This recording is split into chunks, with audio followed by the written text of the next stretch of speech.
సంఘంలో ఒక కాపరి ఉన్నాడు, ఒక బోధకుడు ఉన్నాడు, ఒక ఉపదేశకుడు ఉన్నాడు, అన్నీ చెప్పేవాడు ఉన్నాడు. అన్నీ చెప్పేవాడు ఉన్న తర్వాత కూడా పసిపిల్లల వలె ఉండకుండా ప్రతి ఉపదేశములకు లోపడి మాయోపాయముల చేత కల్పింపబడిన ఉపదేశములు ఉన్నాయో వాటికి దూరంగా ఉండమని పౌలు గారు ఏం చేస్తున్నాడు?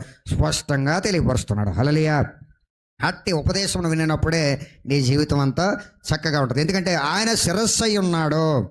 ఆయన నుండి సర్వ శరీరము చక్కగా అమర్చబడి తనలో ఉన్న ప్రతి అవయవము తన పరిమాణము చెప్పున పనిచేస్తుండగా ప్రతి కీలు వలన కలిగిన బలము చేత అతకబడి ప్రేమ యందు తనకు క్షేమాభివృద్ధి కలిగినట్లుగా శరీరమునకు అభివృద్ధి కలగజేసుకునిచున్నది. హల్లెలూయా. సంఘమునకు అభివృద్ధి ఎప్పుడు కలుగుతుంది అంటే సంఘములో చేర్చబడిన సభ్యులందరూ కూడా వారి వారి సామర్థ్యతను గుర్తువెరిగి సంఘములో అవయవములుగా పనిచేసినప్పుడు మాత్రమే సంఘం అభివృద్ధి చెందుతుంది. హల్లెలూయా. సంఘం అభివృద్ధి చెందడం అంటే మంది పెరగడం కాదు.